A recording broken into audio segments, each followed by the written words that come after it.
I'm thinking it's all woo-woo and cool, mystical. Oh goodness. Okay, right. Okay. Well, we're just live here, so we can try and stop our pickles. I'm Zenith, as always, and my lovely, beautiful guest today is the lovely Tracey Whittet, as in get Whittet, which I think. So, just a little bit about Tracey. Tracey is the creator of Transmosis Healing, which is a way of clearing and transmuting energies that hold us back. She's also the co-author of the free ebook, the Magi Within, Unlocking the Gifts to Inner Self. Tracey is a spiritual healer, a multidimensional balancer, Reki master. She is trained in access consciousness bars, Theta healing, wand healing, absolutely amazing. And on top of that, she's such a lovely, warm, bubbly personality. So I'm really looking forward to getting to understand what all of these are. And especially as a healer myself, I'm always interested in developing, furthering my healing ability, and understanding new ways in which I can help and assist in the healing process. So, Tracey, a very, very warm welcome to the show. It's lovely to have you on. As I was just saying to you earlier, I was listening to one of your recent interviews, and it was just all these checklists, Saint Germain and all these Great White Brotherhood and all that sort of stuff, which is something I'm really interested in myself. So just lovely to hear from you. Lovely to have you on, and I'm looking forward to having a conversation with you. Me too. I'm excited. Thank you so much for having me here. Yeah. Oh, brother. We're just laughing because we were having a bit of a laugh at one of Tracey's experiences there. And it is strange because I've had not a similar experience like that, but experience when I'm driving, and I thought, oh my God, why is this happening when I'm driving? This is so dangerous, Right. Listen, we've no control over these experiences, but we'll get talking about that.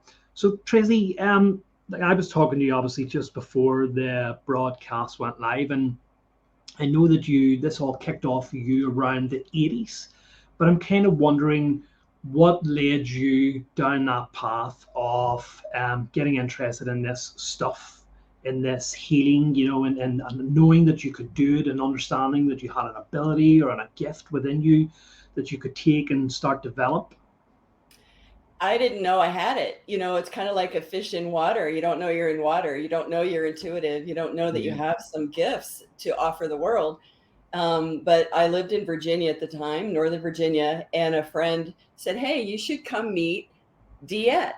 And she's just this mom in the neighborhood. And she did reflexology on my feet, massaging the feet and touching the nerve endings. And I remember she pushed on the pituitary point of my big toe. And I was like, okay, yeah, you got it. That's it, right? And she offered a Sunday night group, and we would study A Course in Miracles. So as we went to her house every Sunday night, I don't know if you've studied A Course in Miracles, but A Course in Miracles is like spiritual psychotherapy. It ruins your I have ego. it on my to-do list. I have a book as list as long as you are. I need to get through that, but I've literally just finished the book. It took me about 2 years to get through. It was a channeling book, and I'm still kind of going back over this philosophy, which people have been studying for 20, 30 years. So, but A Course in Miracles is high on my list because it touches on the same sort of subjects as this kind of philosophy. So, It definitely changes you. Definitely changes you, because you think you're in charge. You've got an ego and a personality, and you think you're in charge, but actually you're not. It's actually the divine, the Dharma is in charge. And so I'd go to her house every Sunday night. And when she passed, like about 5 years ago, I realized, oh my gosh, she was my first teacher. But she suggested that I take Reki. So I went in Fairfax, Virginia. I went to a Reki 1 seminar. And the thing that I've learned, and I'm just naturally drawn to it for some reason, I just like energy work. And so I guess it's just because maybe I'm etheric, maybe I came from the angelic realm. I really don't know. I really don't. I like fairies. I like anything with wings, all that. But there's just something about the divine. I'll just call it the divine, because I don't want to offend or exclude anyone and be separate, but it's God, creator, source, divine flow is channeling. Someone told me I do chinning. I'm like, what is that? Yeah. And that's like when you go up to get the information. It's not like channeling where it comes down. Right, okay. I don't know. So I took Reiki, and I think it was very helpful. And then they say if you don't use it, you lose it. And I hadn't used it really. I hadn't been practicing on people. And so about 10 years later, I took it again, and I was like, oh, yeah, I didn't need to take it again. I took Reiki 1 and Reiki 2 again, and I took Reiki 2 again, so I learned some more symbols. But in the meantime, I found this program called Creative Wellness. And you asked me why I'm into all this stuff. I think that I think we're guided.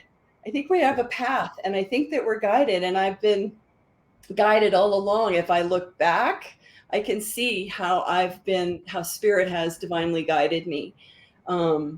Worked at the Washington Center for Attitudinal Healing, which is in Washington, D.C., and it was working with people who had families that were terminally ill. And so we would work with families, the caregivers, and just hold space and be there for them. And it is somewhat based upon A Course in Miracles because it had principles of healing and such. And I remember I was scheduled to be the facilitator of chapter 11 or the 11th principle or whatever. And it was like, death need not be viewed as fearful. I'm like, okay, I can do this. And I'm reading all about it just to figure out what to do for the group facilitation thing. And my father passed away. I was like, whoa. And I remember seeing in my dream, Pegasus with wings. And I remember the facilitator of the Washington Center for Attitudinal Healing said, wow, that's a really powerful dream, not knowing what she meant. And then my father passed. And so the group was very, very silent. They're like very tender with my feelings. I'm like, you guys, it's okay. Death need not be viewed. Can I just ask, maybe you elaborated on this dream of Pegasus? Do you think it was symbolic of your father's passing, but because it's a winged horse, it was his ascension then into the higher realms or whatever? So I'm thinking it's a metaphysical or not a metaphorical dream that you had. I think so. I don't know. I didn't know what it meant. I mean, that would be, I think of horsepower. I think of spirit. I think of flying. And that's all it was just a white horse. And I think that if you look at symbology, maybe through the tarot and things like that, a white horse kind of can portend death. But I didn't know that at the time. It's so amazing how spirit gives us gifts and we don't realize it's a gift. Maybe until after, at least that's how it works for me. I'll have an experience, and then later in life, maybe a week or two later, all of a sudden it happens. Like one time, I don't know why this is coming up, but I'll just share that I dreamed of a room and someone was walking me through this room and showing me around. I was like, okay. The very next day I was on a job interview and we walked into that room and she was showing me around. So I can't conjure intuition. It just sort of comes. Yeah. Right?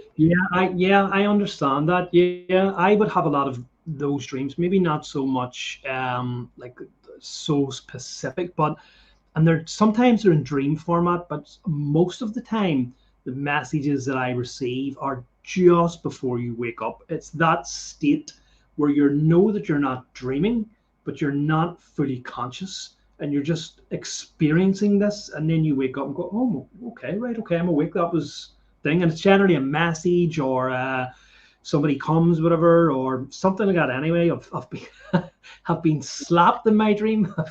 I've felt the presence of those around me. I was like, okay, this is lovely and it's beautiful. The next thing I got a slap in the face. Wow. And I was like, what did you do that for? And they were like, wake up.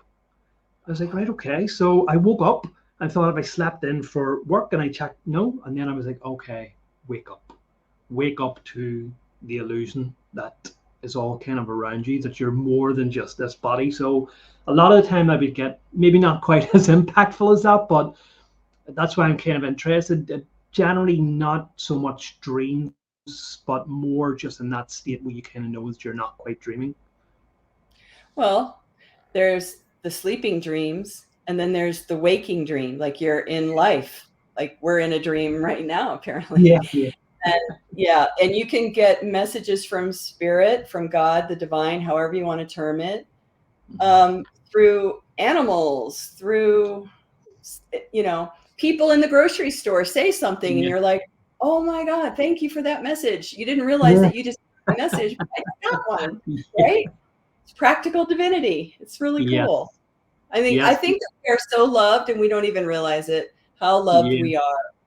And Do what you know what? if, go ahead. Go ahead. Sorry, I just wanted to share a story. This is meant to be you and your No, it's okay. podcast, but just when you're talking about that, this is not something that I've mentioned before. But when I was in Peru and we had a couple of guides, and I was kind of into this, and one of my guides, the people who ferry you about and takes you on these expeditions, he was asking me all these strange questions over a period of days, like, do you think there's life on other planets out there? And I'm, yeah, this strange guy asked me about this, but I was kind of like, of course there is, but I can't tell him, all this thing, because he's just this guy from Peru, this indigenous guy. He's asked me all these strange questions. I can't remember now. And like, we're talking about the history of the Amazon jungle, and he was saying, like, imagine what this place was like before, can you really imagine it and all? Anyway, I thought I was kind of the one who was, going, well, yeah, I kind of know about all this stuff, ancient civilizations and all that sort of stuff. And I just thought I was imparting a little bit of information. But on the final day that we were due to leave, I was kind of slinging about in this hammock and we weren't doing anything. I'm saying, myself and my wife.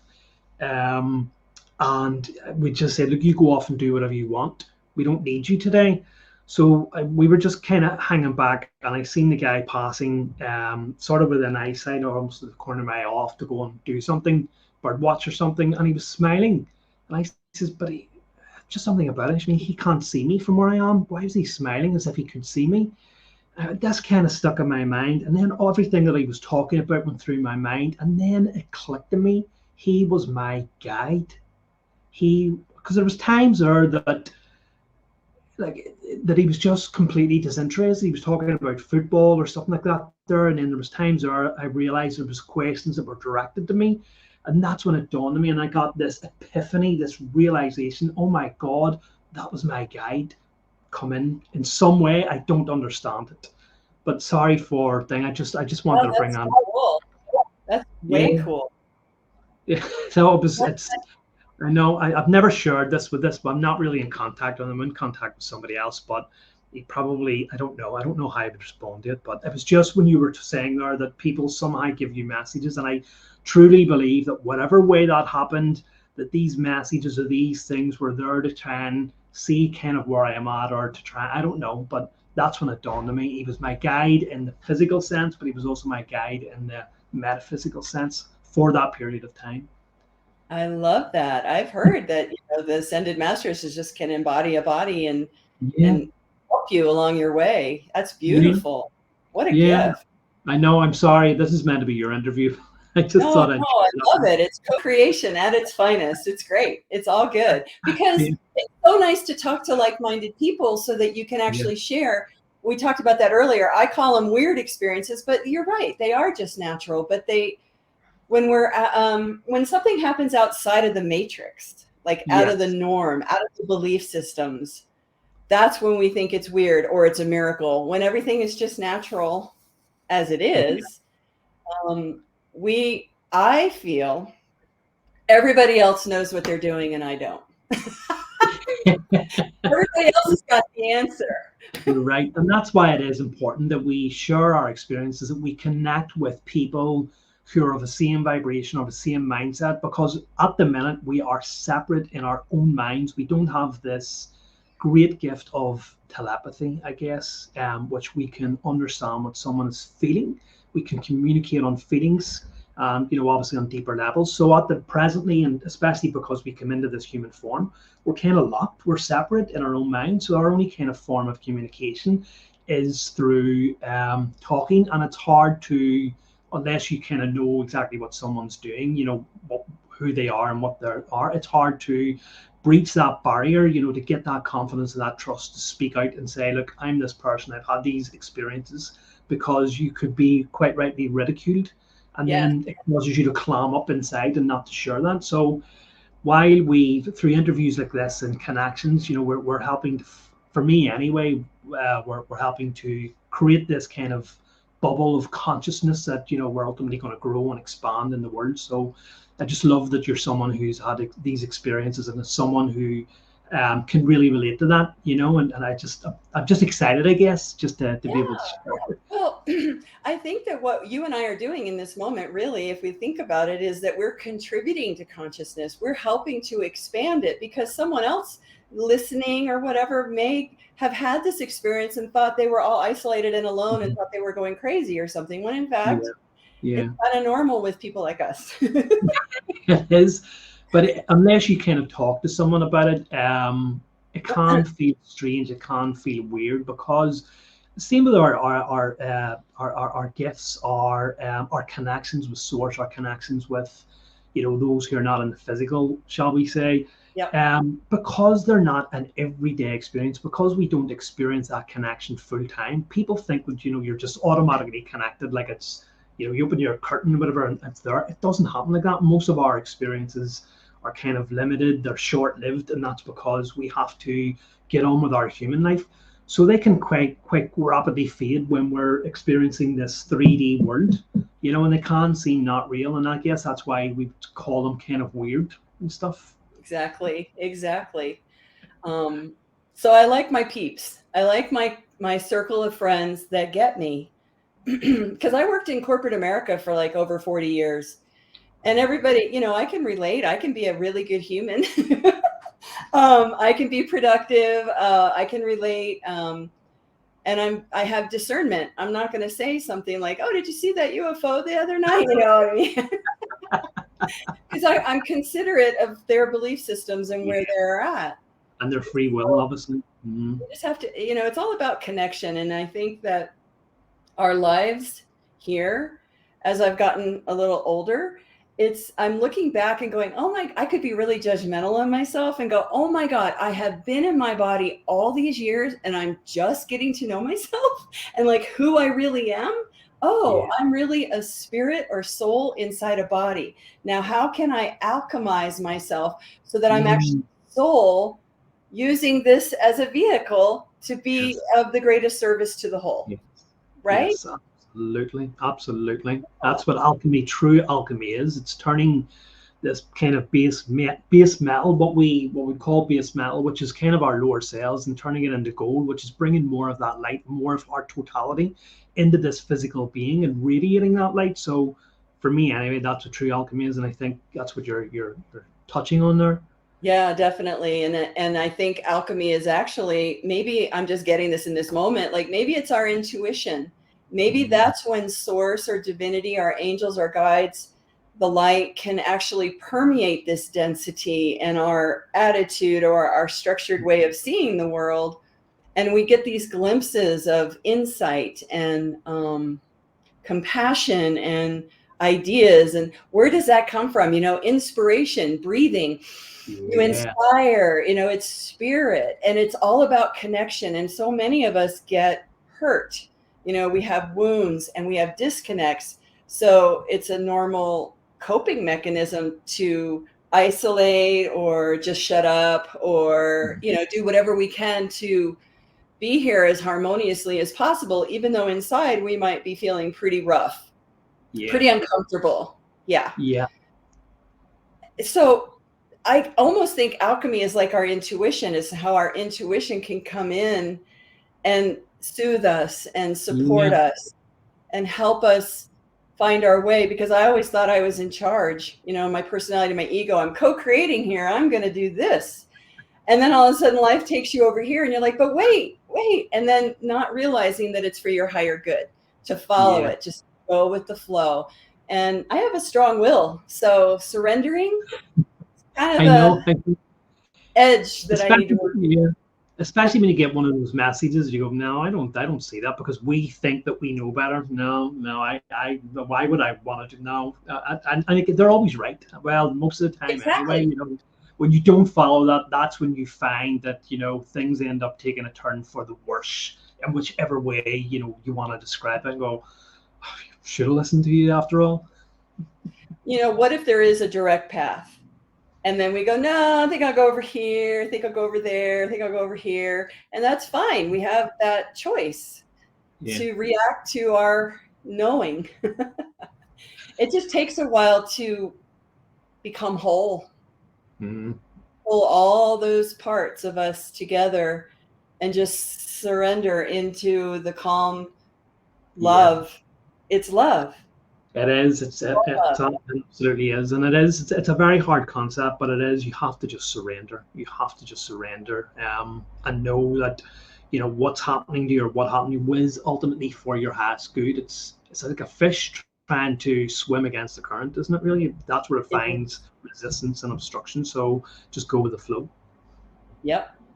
Yeah, that's it. And so, I guess, go ahead.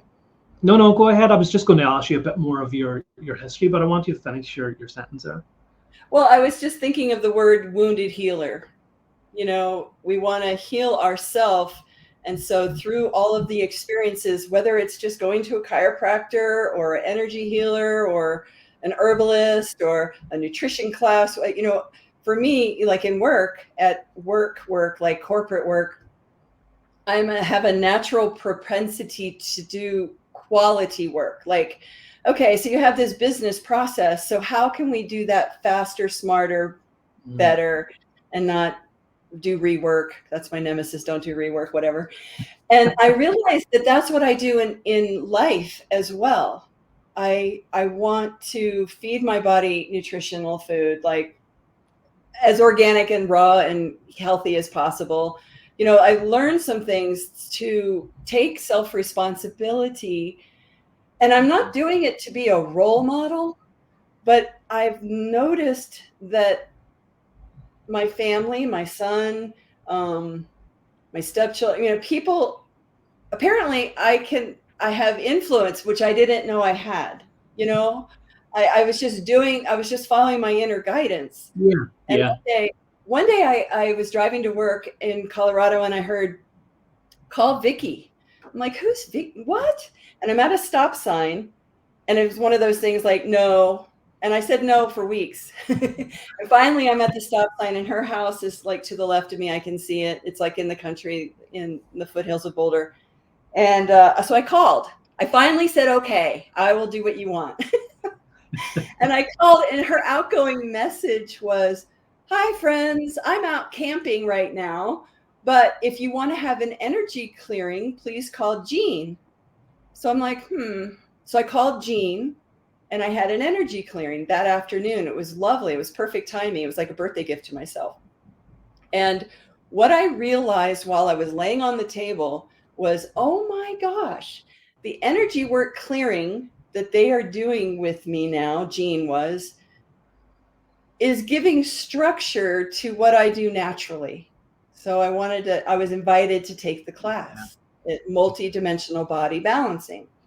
And I had taken a myriad of energy work courses before.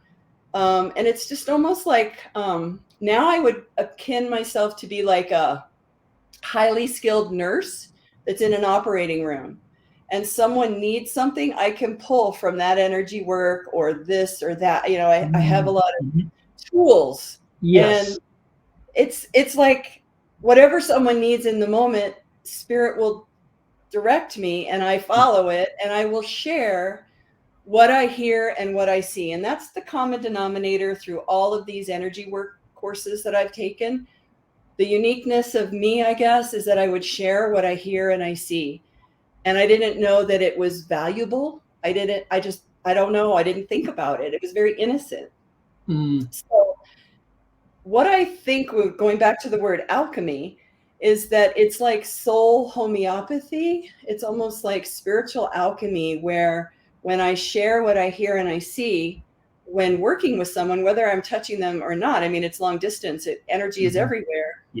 That somehow that it does it, not me.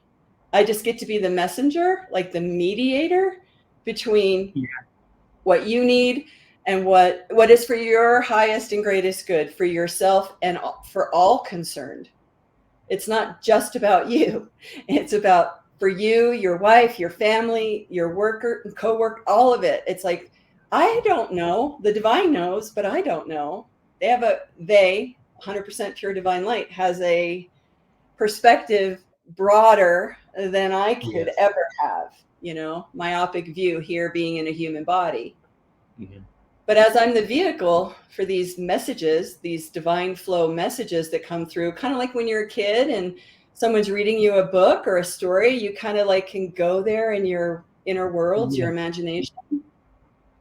And somehow, and I don't know how, and I would love to know how, that by sharing what I see and I hear, healing occurs. Or it's actually transmosis. I used to say it's a made up word.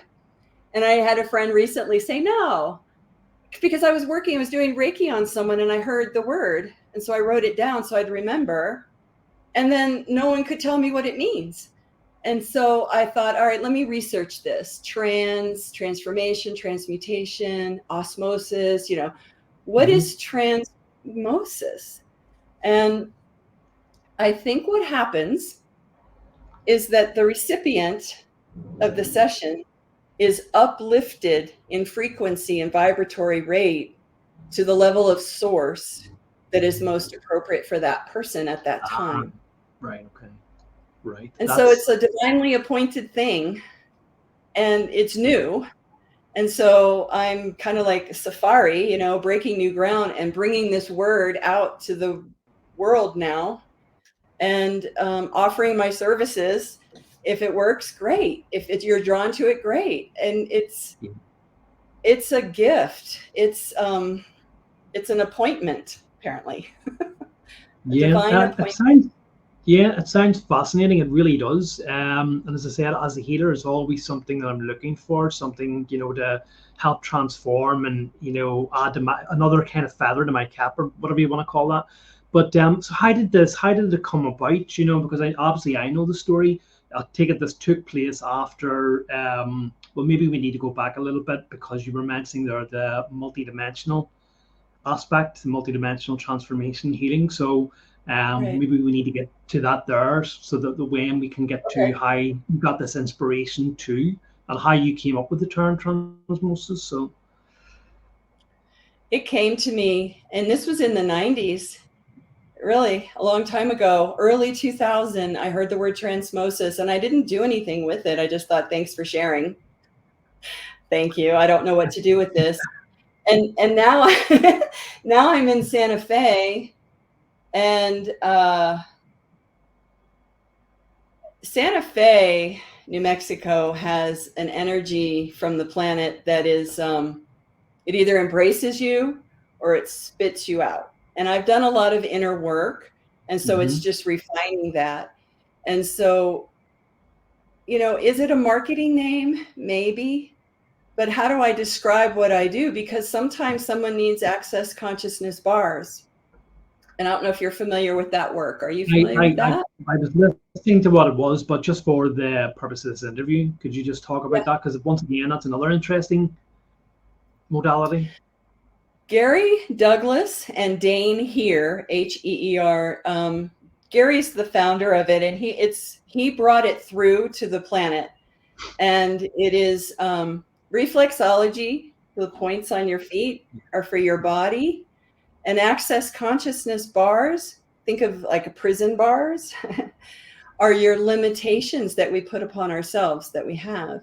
And so there are 32 points on the head that when you hold them gently and you say the clearing statement, which goes right over your head, it's like, I'll say it: right, wrong, good, bad, pod, poc, all nine, shorts, boys, povads, and beyonds. It's like, what? I'm sure you're saying, what the hell am I saying? And what it does is it actually clears from all these points of view in life. So it's for your life, whether it's healing or aging or all our thoughts, feelings, and emotions. We contract, energy contracts when we're in fear. And so when you have all this energy come up that is from this life or a previous life, you don't even need to know the story. You just clear it. And it's almost like gravity just lifts it off your body. It's so cool. It's so easy. And so you just lay on a bodywork table and the practitioner holds these points and thinks or says it out loud, right, wrong, good, bad, pod, poc, all nine, poveds and beyonds. And it clears it. It just clears your stuff. And what's so beautiful is that any thoughts, feelings, and emotions that you and I have in common, if you were the recipient and I was giving you the treatment for bars, it clears it for you, but it also clears it for me, as well as 150,000 other people on the planet that have that same thought, feeling, emotion, consideration. Wow. I highly recommend it. It's a great gift to yourself and to your family and to your clients. But I ask. So I use applied kinesiology. That's the thing. You have to ask. You have to ask, what's in my highest and greatest good here? Yeah. What is in this person's highest and greatest good? And I just went up to Colorado a couple weeks ago and worked on my son. And Transmosis Healing would be too, whatever. It like homeopathy. You want it to resonate at the exact right potency so that it clears it and returns it to neutral. You don't want to be all charged, positive or negative. You want to be in your heart. You want to be neutral so that you can receive these messages from the divine. But access consciousness just clears energy that limits you so that you can return to your absolute infinite self. And there's body processes as well. There's a whole bunch of information with it, but it's serving consciousness and it's easy. And it's if you ask a question, it expands energy. If you ask a question that's like a closed-ended question, yes or no, it contracts energy. And the whole point is for us, our bodies, to have energy to flow and to remember that we are this expanded being. So access consciousness is amazing. And sometimes I do use the clearing statement during a Transmosis healing session. I also use a pendulum. And I check the chakras to make sure the chakras are all open. And if they're not, then we send energy with our right hand and we receive with our left. So the person's laying on, right? And so a person's laying on the table and we want to remind the body that it's okay. So I use a pendulum like biofeedback over each chakra to see if it's open or closed. And I've worked with the pendulum long enough to know that for me, when it goes in a circle, it's open. And when it goes back and forth, it's closed. So let's say some are open, some are closed, whatever on the person, send energy over. This is healing touch. You send energy in the field over the root chakra and you have your left hand over the sacral chakra. And then as soon as you feel energy in the left hand, you know it's connected because we're sending energy up. And so you do that. I do that for the whole person. And then if we're long distance, I'm the surrogate and I just check it here and clear it here. So I'm all about teaching people how to do it for themselves. So if you're feeling off or weird and you don't know what's going on, you don't have to do the pendulum, but you could just, clear yourself. Yeah. Your chakra so the energy flows. Brilliant. I love it. I really do love it. Love the fact that you're just sharing this with people so that they can do it themselves as well, instead of reserving that and going, no, well, it's whatever, I just love that, because I'm kind of all about that as much as possible. Empowering people to do this themselves instead of looking, okay, yes, what you're doing is obviously unique and fantastic and amazing, but that's simply because it was gifted to you. But obviously now you're at a point where you're trying to go, how can I share this? How can I get other people to do this? Because obviously then the attention is not just on you. It is, I don't mean unfortunately, it's great and you're a fantastic person, but I guess the impression that I get of you is that you're not someone who wants the spotlight to be on you. It just happens to be on you because you're the only one who kind of knows this here. So that's kind of what I'm all about. I'm all about trying to empower people, and say, look, don't focus on me. Focus on the message. Focus on this. Do this yourself. I'm no different. Go off and do what I'm doing. Breathe or get in touch with your feelings or whatever the case may be. So that you can access these higher states of consciousness. Yes. So that's what I really get about you. Thank you. I'm feeling the pressure internally to really put it forth through, I don't know, online course, something that's not like overpriced too, so that it can, so as many people as possible can become empowered. And the other gift I want to share from Access Consciousness, and I know we were going to talk about it, but I'm just going to plug it for a second, is the Magi Within, Unlocking the Gifts of the Inner Self.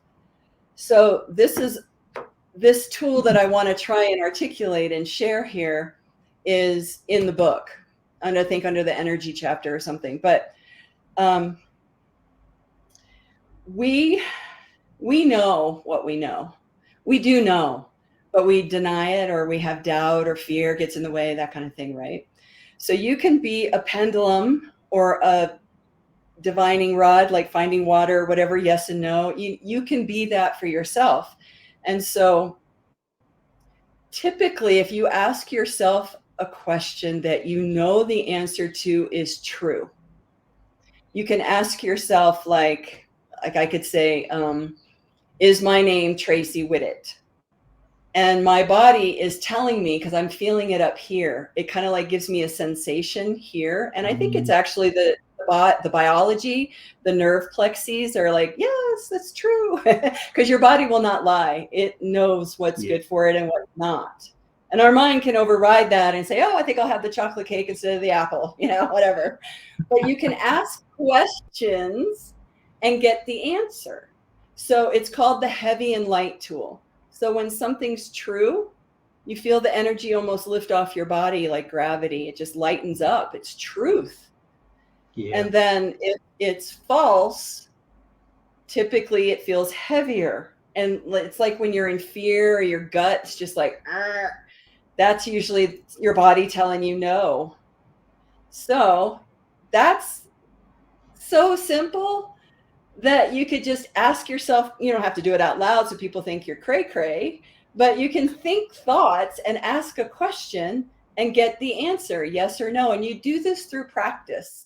You just practice it and notice when you follow the truth for you, how much greater your life is, how simple, how easy it is. And when it's false and you override it and you go, no, I'm going to eat the whole chocolate cake. And then you don't feel good. Just as a silly example. Yeah, no, I understand. You do? Okay, good. I was trying to articulate it. So the truth doesn't lie, I guess. It doesn't. That's it. You'll know, I've talked about this before. If you're searching, if you're seeking for answers, you'll know it because you'll know what the truth feels like. It'll feel true to you. It'll feel true. This is it. It's about our feelings. Once we understand what our people go, your feelings, because we don't understand these things. It's all about your feelings. This is your intuition, your guidance. It'll feel true. So it's just exactly what you're saying. It will feel true. If it doesn't feel true, then you'll know that it's not for you, or it's a lie, whatever the case may be. Yeah. Anger is a feeling that I've had before, and I've noticed, obviously everybody, I'm in a human body, I've felt it, but I don't like it. And when I feel anger, it's my body letting me know something's not right here. Something's either I'm going against my own knowing or truth or what feels good to me, or I'm in the wrong environment, wrong relationship, whatever. Yeah. It's like, trust yourself. That's really the message, is to trust yourself. And that's my message to me, to trust myself, that I do know what I know, even though I thought I was a fish in water and I didn't know that I knew things, that I have intuition. And it's practical divinity, it's what it is. It's practical divinity. It's like we are human, but there's a part of us that is divine. And who's driving the car?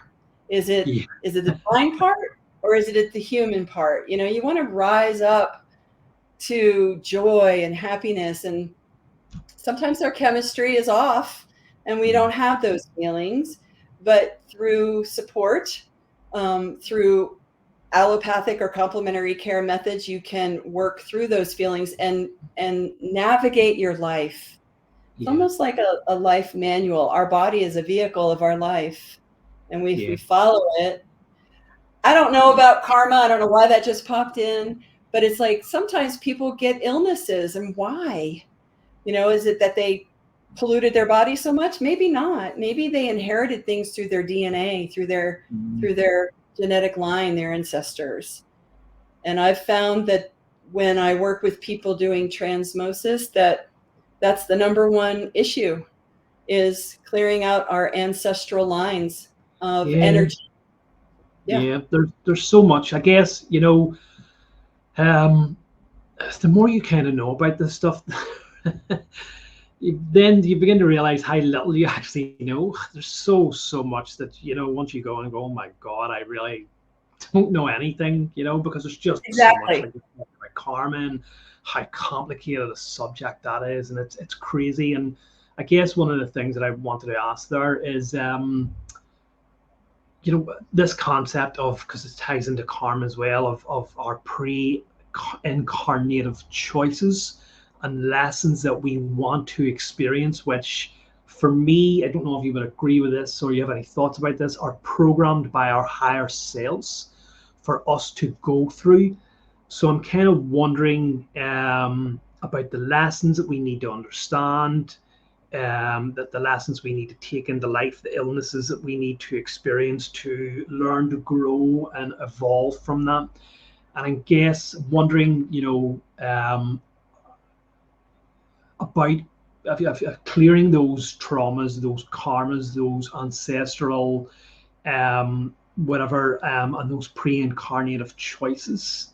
I'm trying to formulate a question. I can't really. I kind of feel like I'm dancing around the thing. But I I get guess it. we're healing maybe. Do you think that perhaps when someone comes along with a disease or a problem that that they have experienced, is it healing that works because they no longer need potentially that pre-incarnative choice or are ready to be healed from it? If that makes sense. Yes, and I don't decide it. That's what happens in a session. Let's say it's you, and I call in your guides of 100% pure divine light. That was what I learned in my first clearing, is that if there was a changing of the guard, I thought I was working with Saint Germain and the Great White Brotherhood and stuff, but there was trickery in there. So I think it's very important that we manifest through our voice. And so you always call in 100% pure divine light and ask for your highest and greatest good for yourself and for all concerned. I do the same thing for me. And then I ask you and I, if you're on the table or on Zoom or whatever, to put our personalities, our mental bodies outside the consecrated space so that we can both be as close as possible to pure divine consciousness. What happens when we're kids in this life, or if it even happened to our great, great, great, great grandmother? Traumas and lessons in life happen. And if you looked at it in a light term, like dark and light, Mm-hmm. light would be at level 10 and the dark would be 9 and below. And the beauty is that the dark never prevails the light. The light always prevails. So these traumas and experiences that happened in either in our life, in this life body, or in our ancestral line with our fathers, mothers, everybody, whatever happened, hardships, what happens energetically? I'm sorry if there's a sound because I've got a trash truck No, going no, by. no. Um, those energies have a life too. Everything has soul, everything has an experience and grows, right? But those energies get stuck in the past and they keep rehashing it as if it's happening now, and it's not. So in your body, in this lifetime now, how difficult is it to be present, fully present? And it's because we have all this operating system in the background that is stuck in the past, perhaps. And some energetic experiences are bigger than others and all of that. And so we don't need to know the story about what happened to our ancestors, but obviously they lived, so things happen, and energies got stuck in the past. So what this light work does is that you can call up the whole generational line, let's say of your mother's side of the family, and everything's a hologram. So we place that into the separation room and we bind and gag all misqualified energies. And that would be the dark or whatever trauma, whatever is stuck in the past. And then we call in the purple transmuting flame to transmute that. That's Saint And Germain, then isn't it? it Saint could Germain. be, I think so, but Mm. in the class, we never gave him credit. But the violet consuming flame, yeah, I did a lot of that I am presence work. And the violet consuming flame, there's many phrases that we use. And there were other people in my class, but I'm really wanting to bring this forth. It's almost like that class in multidimensional body balancing gave me the structure to what I do naturally. And I want to share that with others, however they're going to take that work and the light.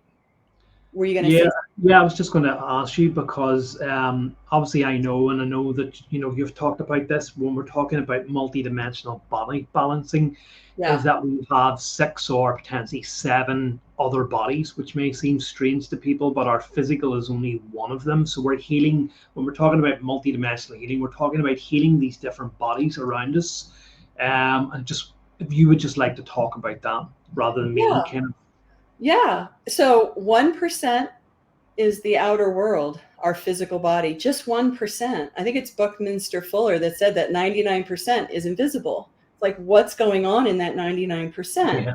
So we have a physical body that looks just like us. We have a supra-physical body that looks just like us, but it's a little more refined. It's right next to our physical body. Then we have the astral body, which is our emotions. We have our causal body, which is where we hold all of our cellular memories, past lives, Akashic records. We have a mental body. So all of these holograms look just like us, and we always see them depicted outside of our body. Yeah, But like an aura or something. they're really inner bodies, But so it's confusing to my mind. So then we have a mental body, and then we have an etheric body. We have a soul body. These are the terms that I had learned. And it's confusing to my mind because I know that they're all on the inner realms, but we always depict them like it's a rainbow color outside of us, just like us. So when we do have a trauma or an experience that gets stuck in the past, 80% of the time, those energies get stuck in the endocrine system, which are your ductless glands, the thyroid, adrenal, pancreas, your nervous system, and your chakra system. And then there's other minor systems where energies can get stuck. So there is a myriad of places to go in someone's energy field. It could even be in their field. It could be even between fields. It could be between levels, layers, timelines, dimensions. I mean, it's mind-boggling. So I leave it up to source. I leave it up to the 100% pure divine light. Okay, what should we do for this person? They have this, this, and this. Because I ask, what do you want to work on physically, emotionally, mentally, spiritually? And I have a map. Basically, everything that I learned in that multidimensional body balancing class, I put on one piece of paper. Okay. Wow. And I use applied kinesiology to ask, what does this person need? Consecrate the session and pull that in ahead of time, because sometimes people go, oh, I don't know, whatever source says. And I was like, no, really, I want to help you as best I can. So I connect with, muscle testing to see what is in your highest and greatest good. And then we talk about it before the session starts. So sometimes everything shows up on that map. I circle everything. Oh, it's the endocrine system of the astral body, and it's put them in the fight or flight room or the anger room. All of these are holograms because this is a holographic universe. And so if it's your nervous system of the astral body, I kind of like in my mind's eye, like that movie called Minority Report. I pull it up on a screen and I kind of look and I see, oh, it's a little darker right there. Let's use the violet consuming flame to clean it up. And the sayings are, and I feel that if someone is in their right soul alignment, that they too can do this. I know anyone can do this if they chose to, but I don't want to interfere in anyone's life path. So that's why we call in 100% pure divine light. And I ask to be show me what is in their highest and greatest good. And they might say nervous system of the astral body. I don't need to know the story of what happened, but we can place your body in the healing room and have the light work on it. And what eventually happens is that when soul or spirit returns to the body, into the cell, into that system, it brightens up. It has more light. And then I know that it's done. It's cooked. It's been cleaned. Spiritual hygiene. So it's mysterious and it's effective And it's multidimensional because every person's different and every moment is different. People don't come all the time and they don't need to. It's not like therapy. It's like have a session and then come back when you feel like it. Or in, you know, we'll ask, come back in a month, come back next year. Some people come, you know, beginning of the year just to set the year that way kind of thing. So it's variable, it's open, it's whatever source wants for that person. Yeah. And yeah, you just, you know, if you clear something out of someone's body, you know, the universe likes a vacuum. So you want to heal and seal it with liquid golden light. And these wounds look like counterclockwise spirals going into the body. So after you clean them up, clean, clear, cleanse, heal, harmonize, and balance on all levels, layers, timelines, and dimensions.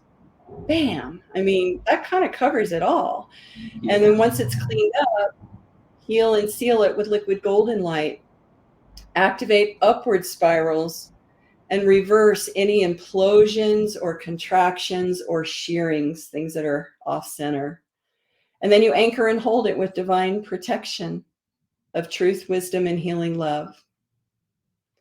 So that's kind of a session, and it's these charged phrases that are effectively assisting the divine through the vehicle of my voice to assist the person to receive their highest and greatest good for themselves and for all concerned. And I'm not sure if your screen froze or not, so I'm just going to keep talking just in case.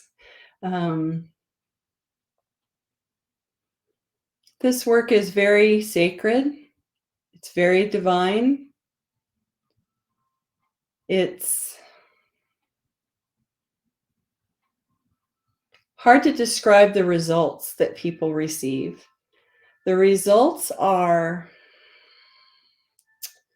they feel better, they feel more aligned. Basically, what we're doing is etherically, energetically cleaning up the space within our bodies and within our systems so that we can be more aligned, be in soul alignment with our vehicle, our body. And it happens physically, emotionally, mentally, and spiritually on all levels, layers, timelines, and dimensions. And right now, I might want to just call forth everyone who's listening or watching. Let's call in your guides of 100% pure divine light. And let's ask for your highest and greatest good to be done for yourself and for all concerned. And let's call in my guides of 100% pure divine light. And I was just doing Sorry, no idea what the hell just happened there. There must have been some sort of negative influence because my screen just completely crashed, this weird blue error. So I have no idea. I've never had that happen before. So I don't know what is going on. I maybe have to do a little bit of cleaning or clearing myself. Well, I think that we were. I think we were clearing, and that could have caused it to short circuit. Yeah. So I wasn't sure what was going on. So I was inviting the audience to have a session, a quick one on their nervous system. All right. Okay. That's what I was doing. So I was inviting everyone to call in their guides of 100% pure divine light. Right. Okay. Yes. And I was calling in my guides that's obviously short. Pure divine light. And let's ask for our highest and greatest good to be done for ourselves and for all concerned. And we're going to call in everybody's nervous system because we are experiencing a lot of stress in this world at this time, whether it's the outer world and our inner world, because we're reacting to it. So I call forth everybody's nervous system, let's say of the astral body, because that would be the emotional body, and that kind of makes sense for the masses. And we're going to place, I'm seeing it or feeling it around the level of 7, and it should be around a 0 or a 1. So we're going to place everyone's nervous system of the astral body into the fight or flight room. And the guides, you know, we call in the violet consuming flame, clean, clear, cleanse, heal, harmonize, and balance on all levels, layers, timelines, and dimensions. And I always see it kind of like a high school locker, like that black and white dial. And it's down to a 5 now, and 3 and 2, 1, 0. And when it gets to 0, that's what we want. We want to reset our sympathetic nervous system, which is fight or flight, freeze, into the parasympathetic that calms it down and returns it to balance. So now that we're all at 0, we're going to restore, reset, regenerate, recalibrate, and integrate on all levels, layers, timelines, and dimensions. And then I ask the soul of the nervous system of everyone listening in if there's anything else that you need. And my body is saying no. So we're going to come through the rainbow light waterfall, purified and cleansed to this present time. And now we're going to return and integrate back into our bodies. Restore, reset, regenerate, recalibrate, and integrate. Huh? I can feel that. That's so great. Thank you. I can feel that, yeah, I can. That's, yeah. Oh, it's like butterflies. Excellent. Excellent. Yeah. So that's just one little sequence and protocol. And there's a lot that can happen in our lifetimes to clean it up. But I'm working on the class. I'm working on the ability to teach self-empowerment for self-healing using this method with the light and sound. It is, and it's so so interesting and so fascinating that it definitely needs to be shared. You know, I'm not saying this to put pressure on you. You need to get out and get that done. Hurry up! You know, you could somehow teach this, you know, to a group of people, so that obviously, you know, there's more people doing this, more people being healed. Obviously then what we're doing then is we're causing changes in consciousness, because people are no longer interfacing with the illusion or interfacing with this reality in that lower vibration.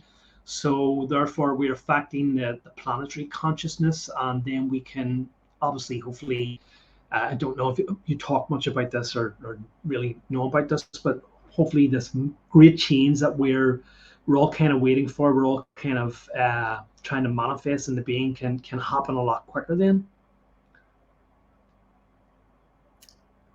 What can happen? This great shift, this great mass, this great change in consciousness. We're in the middle of it. Yeah, this density, or whatever we want to call it. People call it 5D. Other people call it this fourth density. We're currently in this 3-dimensional interface. So this great shift in consciousness, whatever you want to call it, can hopefully change. But even if you don't kind of, you know much about that, or don't really put much kind of faith in or whatever in that, it's worth it, the benefits. I mean, does it really even need to be talked about that much? You know, that we're changing people's consciousness, or you through your teachings, empowering other people and getting them to know your methods, so that more and more people are coming and are being changed, and therefore their whole vibration is changed. You know, just that mass change in consciousness, so we can move away from this this kind of system that we're in at the minute, which is war and inequality, and this kind of greed that we're kind of locked into, so that we can hopefully move away from these kind of limiting states of consciousness that we currently have. Yeah, I think I like to work at the individual level. I think that I just thought of this, like we could work together as a group, people who want to, like people have those group meditations and such. Yeah. Well, one time I did get the impulse to heal the planet, using Transmosis Healing, so doing it globally versus individually. But I've always been a grassroots kind of person, and I feel like, teaching each person to do it for themselves, they can teach it to others. And hopefully we just keep it as pure as possible. Oral traditions can dilute and things like that, and that's okay. I just think that if we connect with the light, the 100% pure divine light, you can't go wrong. And that will naturally increase your vibratory rate, which would naturally have your consciousness seeing things from more of a soul perspective, more from 5D, 6D, 12D, whatever, the dimensions are, because it's all one thing. So it's difficult to do that. Like I ask people, what do you want to work on physically, emotionally, mentally, spiritually? Well, I think of it as all one thing. You're right. but do you have any symptoms going on, you know, or this or that are showing up? Because I feel that things start way farther out vibratorily in the soul body, that if we don't pay attention, it finally manifests in the physical body. And Yes. then, yeah, you just want to clean it up before it becomes a problem in the physical body, that you'd have to go through some rigorous purification techniques. Yeah, I would, yeah, I perfectly understand that. I would kind of just have a different term for it, but it means the same thing. What's You that? know, as I'm saying, I study this kind of philosophy. It's called the law of one anyway, but they would talk about these kind of really ascended beings. That they would talk about this idea that what we experience is called catalyst, you know, on a day-to-day basis. And catalyst is obviously something that should promote change. So all of our experiences, our traumas, our things are just catalyst, and they'll first come to us in our mind, and if not further back than that. But once we don't understand that, we don't process it, eventually it comes and is offered then to the body, or comes into a physical manifestation. And I guess the reason for that is because what they've explained anyway is, well, you know, nothing stops you in your tracks as much as a physical problem. It's almost like being hit around the head with a piece of wood instead of a fly on your shoulder. You know, you're trying to brush it away, so you don't pay attention to it. It needs to manifest in a form in which you're really going to understand. So in that case, it's like instead of a fly buzzing around you, it's like a slap in the face with a plank of wood or whatever. So it kind of the same way, where, you know, if you don't kind of pay attention to it and don't address it and don't change and grow and evolve from it, it's going to eventually manifest in a physical form. Yeah, to get your attention, like you're doing a slap in the face or a Yeah. for, yeah, I know. Yeah, so it's, again, it's kind of difficult, not impossible, but to be present, because we do have some past things going on, and it's like you might have a feeling or a thought or an inclination, but it might not even be yours. That was the other thing in access consciousness. It's coming through your body, so it's your thought, but maybe it's not. And so you can ask questions to find out, is this mine? No? Oh, okay. Let me return it to sender with consciousness. I don't want that anymore. There's so much we could talk about. Oh my gosh. There is. I know. I want to get onto your book. Just what inspired you to, or how did that process come about? Because you're obviously the co-author. So what was that process? How did that come about? You know, do you know these other people? What inspired you all to write a book? You know, and why or how did that process come about? I had a friend that I worked with, and I was at the grocery store, and she called me, and I was in my car, and she said, "Hey, I just had an astrological reading with Sandra Lee, this really great friend of mine that I've had for years. And it just came to my attention that we all need to work together and create something, collaborate together." And I'm like, okay. So I was asked and I responded. So we went to Sandra Lee's house, and we didn't know what we were going to do. But then it just sort of, through the four of us together talking, we're like, oh, well, maybe we could write a book, and who would be our audience, and what would be the subject matter. And we all are intuitive people in the group, the four of us, and we decided we wanted to teach people about how to access their own intuition. And eventually the person that spearheaded the group decided to back out. It's like, okay, so then there were three of us. And one is an astrologer. I was working in corporate, but I'm an intuitive and do healing work. And then Vicky is a interior designer. So she's very creative and very intuitive as well. And we wrote a book called The Magi Within. And it wasn't that name originally, but it just popped in, and we all thought, yeah, that kind of describes it. You know, we're teaching people, and it's a workbook. I'll show it here, but I know if anyone's listening, they won't be able to see it. It's called The Magi Within, Unlocking the Gifts of the Inner Self. Well, and we'll obviously include the links, you know, to okay, the website and stuff. Thank you. It's available on Amazon, but I've put it into a PDF form to offer it, to get it out to the world, because it's like 1 in 5 million books on Amazon. So it's A through Z. So chapter A is awareness, B is bliss, C is creativity, D is dreams. And so it's so cool that the three of us could come together and write a book together and have the same kind of style of writing. So I created a template, like, here's a picture, here's the topic, K for kindness, And then we'll ask 4 questions. And this is kind of coming from the access consciousness world, where you ask questions to expand. And so let's say, like for right now, if you could think of a letter, what letter would you think of, A through Z? N. You. N. N? Ooh, that's nothingness. And so each of us would write a chapter on nothingness, kindness, whatever. And it would have four questions, but we teach everyone to go within first. So we have this guided imagery meditation to go within, then read the chapter, and you would be with nothingness for the rest of the evening for you. Okay. And you could maybe read the questions and contemplate them and see how they show up in your life. And it's just a way to their inner world. And we painted paintings of each chapter because we couldn't use the Google images with copyright and such. So nothingness is like this dark background with some stripes or streams of light and green and gold. And it's just very cool. To me, that's like the void. Yeah. Before creation. It all comes from there. So that's cool that you got nothingness. So it's a workbook, and you can write in it, or you can just have your own journal. And it's just a method to suggest in a fun, easy way for people to connect with themselves, like for awareness or 0 point or love or heart or what. And it's, the divine always leads you in the exact right direction that you need to go, and just trusting that divine timing. So thanks. Yeah. The Magi Within, it's kind of like the 3 wise men, but we were the 3 wise women. I love that. I love it.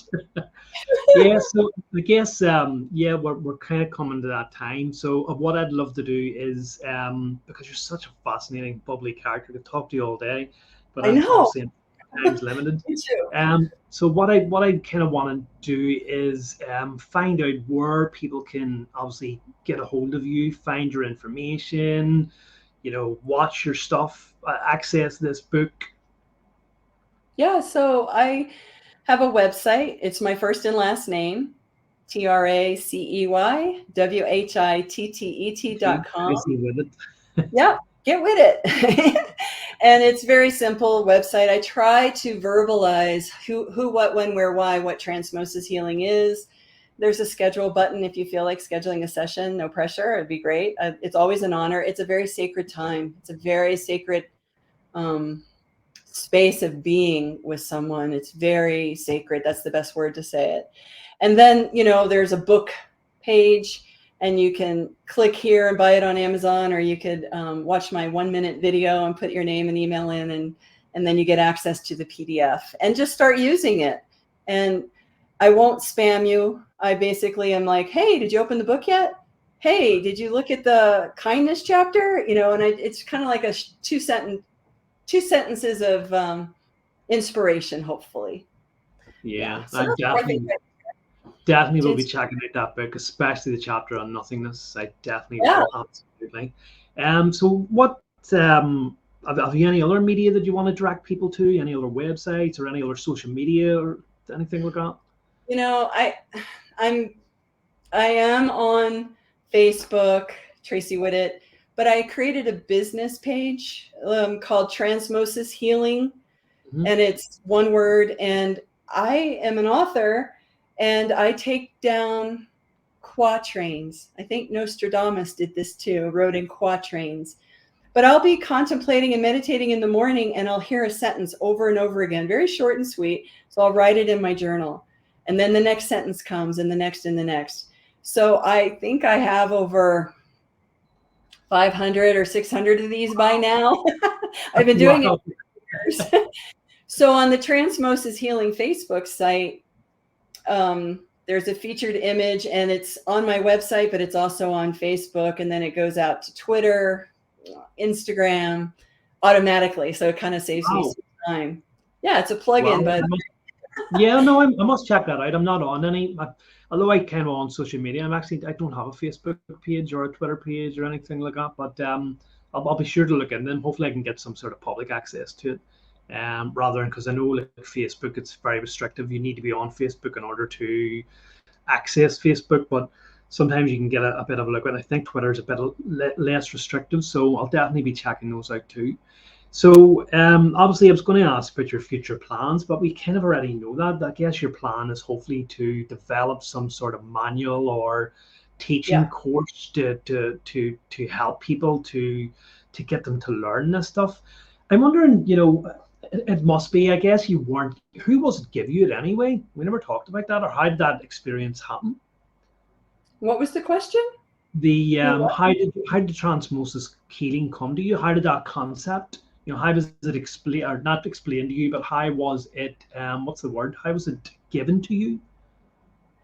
I was holding my hands over someone's torso, and clairaudiently, I heard the word transmosis. And so no one could tell me what it meant. So I finally researched it, and then I'll read it. Transmosis, an unconscious transfer and assimilation of higher energies to raise the recipient's energy to equal the source energy. So I divinely went and got the information, and now it's kind of like a synergy of things that I've learned that are now forming into a session called Transmosis Healing. And it's calling in 100% pure divine light. It's asking for your highest and greatest good. It's asking to be shown. I clear the chakras based on a pendulum. And then I ask, and then somehow it's clairaudient. It comes to me and they'll say, nervous system of the astral body, or do this, do that. And then I'm off script, if you will, from what I learned, because with the energies of the person that I'm working with, sometimes they'll say things and I don't know what it means, but it means something to the person on the table or on the other side of the screen. And I've had validations over and over again. So it's sort of like me being the cocoon of taking all these classes. And now I'm like the butterfly, allowing it to come through me and out. And then I want to take it to the next level to teach others to be able to do it. But I don't know where everybody is at. So for me, it's like, you just muscle test. You just pull out your pendulum. Well, even people who are awake and aware haven't practiced that. So I need to step back and really step by step share what I've gleaned throughout my time so that others can practice it and do it in their own form. It's not like it has to be white and black. It's like, this is the foundation. Now use your divine gifts to use that information to go forth in the world and prosper. Yeah, I love that. That's fantastic. The fact that it's not a rigid belief system, it's not belief, it's not a rigid way of doing things, that if you don't do it this way, well, you're not a certified healer, or that you don't get the qualification necessary. I think that's fantastic, and I think that's absolutely the right way, is that you provide the foundation and let it evolve for that person, in whichever way that they feel. Well, there's that word again, whichever way they feel that works for them. I think that there's too many, certainly in the where I learned my kind of original healing. Well, it needs to be done this way, and if it's not that way, then the kind of thing. But for me, it's like, no, I feel that it could be better done this way. And and just what you're saying of calling in 100%. Well, I don't actually use that, but I call in pure love and call in pure light to assist with that healing process. But that's not something that was taught to me. It was something that intuitively felt, and I found great work and great people. Oh my God, what was that? So I think that's just brilliant. I really do. I think that's just brilliant, and I think it's completely the right way. You're just saying, like, here's the foundation. Now go off and develop it in your own kind of way. And I really do. I'm really looking forward and really hoping to see that day come where there's so many people practicing this, because as we talked about before the show, healing is so vital. And even within the show, we talked about that. Healing is so vital at this time. I think we're at a crucial point in our history with world events, and there's so much to process. And even not even as we talked about on a worldly level, but within everybody, they're finding so many people who are in desperate need of healing, who are going through life-changing circumstances. I find that so many, and there's so many people that have talked about this. So I think that healing is more vital than ever in this world. Yeah, it's like we're like the first wave through the ascension process or consciousness. Yeah. It's not like we're the first ones on the planet. I mean, there were many brilliant people in ancient ages too. I mean, it's just this is our reality now.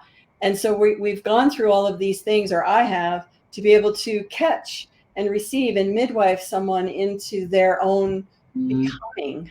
I mean, it's really getting to know who you really are as a divine being and embracing that and loving that, loving your shadow, loving all of these things. And if you can have support along the way to help you along your path, that's great. I mean, I know that we Caucasians maybe don't like the guru and the master and all of that, because we're like, oh, my way or the highway, I know what I'm doing, and all that.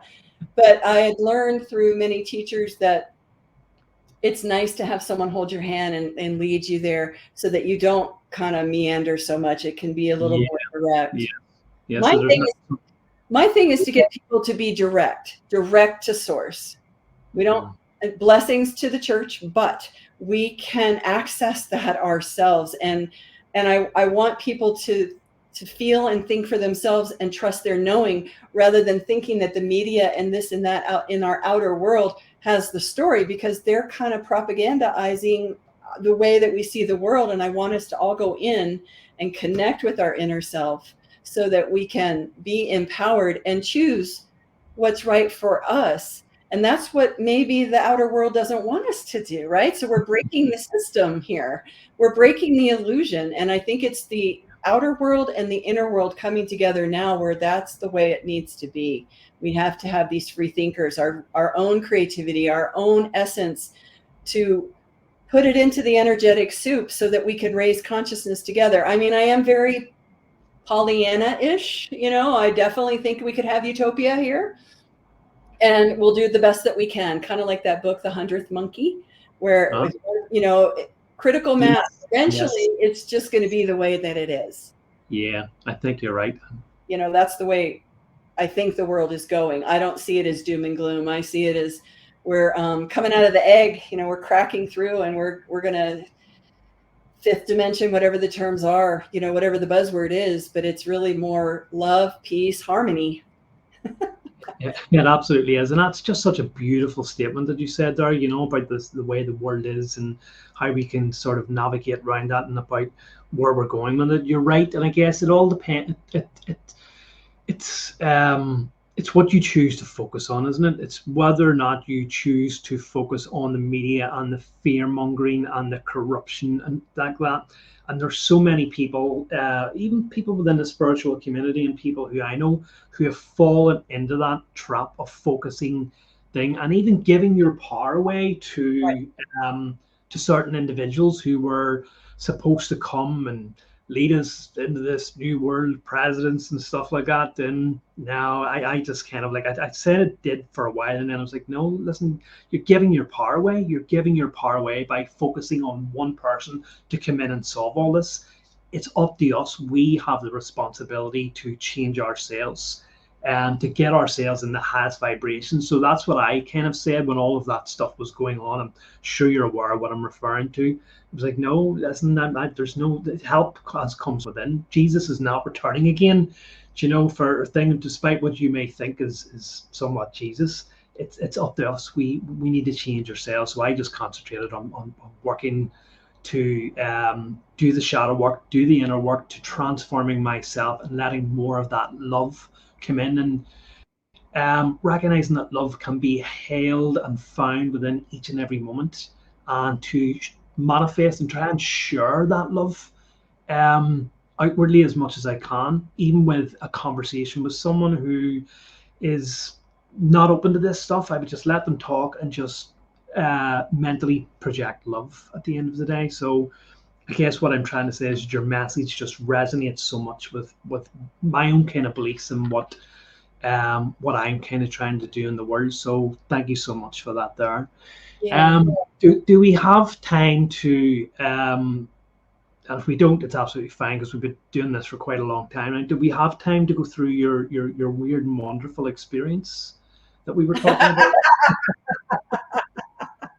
Sure. Yeah. We had a conversation before we went live, so to speak, and I was sharing how it was a weird experience, and we were like, nothing's weird anymore. It's just natural. It's just what it is. But this was really weird. So I'm driving in my car to work. I'm in Colorado, and I'm going along the foothills, and I'd had an energy session the night before. And I guess I'm integrating or processing, but all of a sudden, I mean, I'm driving, there's mountains, there's the road, I'm 55 miles an hour. And all of a sudden there was nothing but blue-white light. That's it. No sound. It was just stillness. It was all blue-white light. I was like, wow.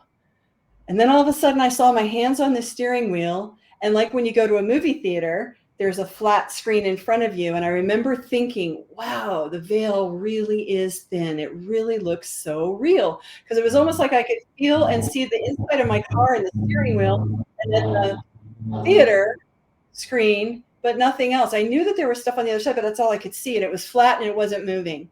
And then all of a sudden it went like this. It like spread out.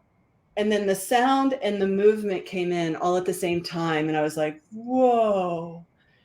So later, I'm asking a Vedic astrologer, numerologist man, elderly Indian man. I'm like, this is the experience I had. Do you know what it is? It's just like transmosis. Do you know what it is? Nobody knew. But he said, oh, yes, that was samadhi. And we normally don't do that while you're driving your car. I'm like, okay, great. And he's friends with Sai Baba. This is the funny part. And I was like, oh, wow. So you connect with Sai Baba? And he's like, yeah. Like, I'm thinking mystical, telepathic, amazing.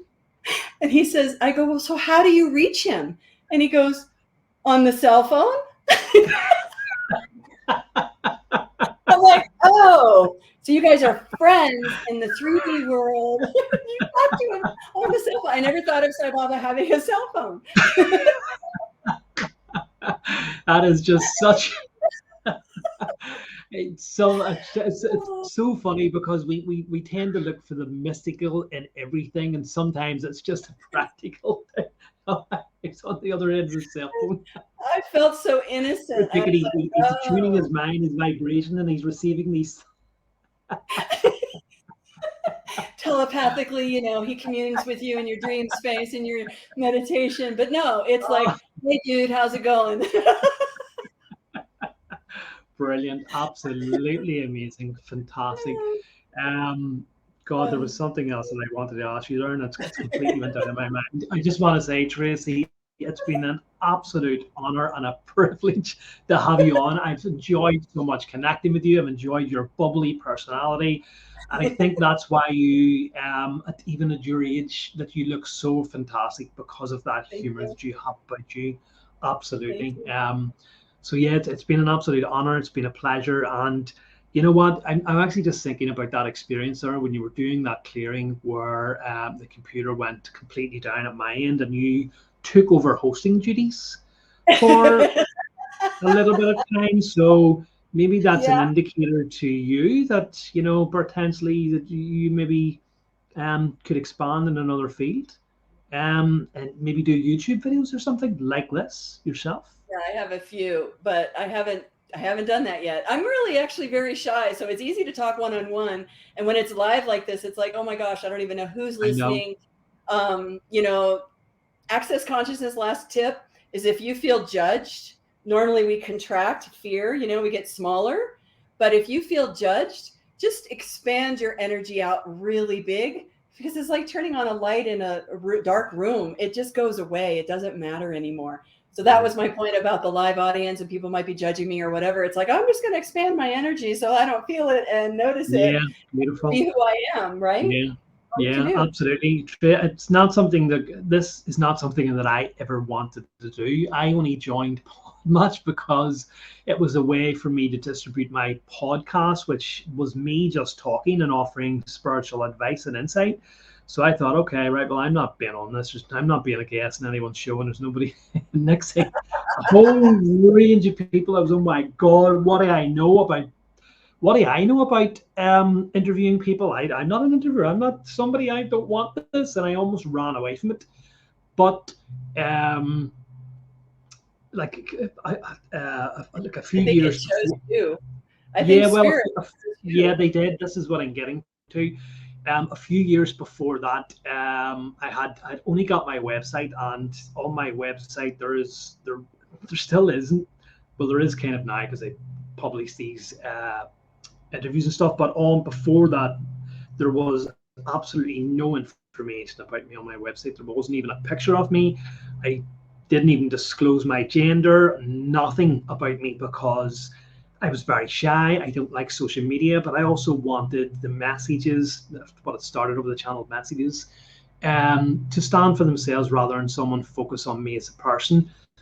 But at my spiritual kind of development, we would have kind of, me and a few friends, or a few friends and I, excuse me to use proper grammar, would have kind of conducted Zoom sessions to develop our mediumship and our psychic abilities. So we would give each other readings, and then we would just kind of talk. And I just felt that I needed to grow, I needed to expand at the time, and I was just frustrated. And I found that's okay. I'm interested in doing mediumship, but I feel it limiting. I want to grow beyond that, and hadn't even done a podcast yet. And I was kind of venting my frustrations to the few friends, and one of them got a message through to say, like, telling me he needs to do videos. Like, we know you can talk, but you need to go and do videos. And I was like, oh no, no, no way, no way. So because at the time I'd only got my website, and revealing myself publicly was the furthest thing from my mind. So yes, once again, this was Spirit coming in and saying to me. So as I said, once people started requesting a guest spot on my show, podcast, whatever you want to call it, I said, well, maybe now is the time to actually fully embrace this and do video interviews. So and now from there, as I said, it's not something that I wanted to do. And from then on, I joined this app called Wisdom. I was invited to be a part of this Wisdom app, which again, I thought it was just another thing for me to go on and do my podcast. It was an audio thing, you talk into your phone. And so it said record a kind of short message, which I thought I was doing. So I was recording this short message. And when I looked at the screen, I was horrified to see that people were listening in live. I was like, oh my Wow. God, whoa, there's people listening to me. And Wow. that's okay. Just keep calm. Just keep on, recording your message. Just hit the end button. And before I could do that, the Wisdom is something which people can join into your show. It's kind of like being a radio talk show. So on my screen, I see a notification. You have one guest waiting to join. Beads of sweat were on my head. Oh, I don't know what to do. So yeah, I'm very much like you. I'm kind of very shy, but unfortunately, for whatever reason, I've been thrust into this role. So, Yeah. as I said, never kind of doubt your abilities. You have so much to offer this world, and I would love to see you in a more public format, giving videos or doing something like this here. So, yeah, I thank I'm you so working much. up to it. I'm Yeah. working up to it. I mean, I had a business coach here in New Mexico, and she said, you need to get in front of other people's audiences. And I'm like, oh, heck no. Um, and then I think I searched, maybe, I don't know how I found Podmatch, but I saw you and I was very intrigued. So even though you didn't want to give your gender or your face or any of that, I was like searching for you. It was like a magnet. I was like trying to find and connect with you. And so that's why I sent you the message. And I was so pleased that you said yes. So it's really Yeah. cool. It's divinely No, perfect. yeah, I know. And as I said, it's been an absolute honor and an absolute privilege. I've connected with you so much. I've enjoyed just having this light-filled, bubbly conversation. And I do want to stay in touch with you, Sure. if you don't mind. So Yeah. yeah, I guess because we could go on all day, giving each other throwing virtual bouquets to each other, couldn't we? That's what we're doing. We're throwing our love and praise. No, I love you're the you. I best. love you. You're I the love best. you. But yeah, like I know, probably should have saved this kind of love fest for after the interview. I guess people will be kind of wondering now what's going on after this show. But yeah, like it's been an absolute honor. It's been an absolute privilege, and thank you so much. And I'll be sure to publicize everything that you're doing. Thank you. Obviously, when this eventually goes well, it is live here, but eventually when I release it in a more public kind of format. But Tracey, thank you so much for agreeing to do this here. It's been an honor, a privilege, Thank you and so much. just continue to shine your light. Thank you, thank you, thank you. You're delightful. Thank you, thank you, thank you. Talk to you.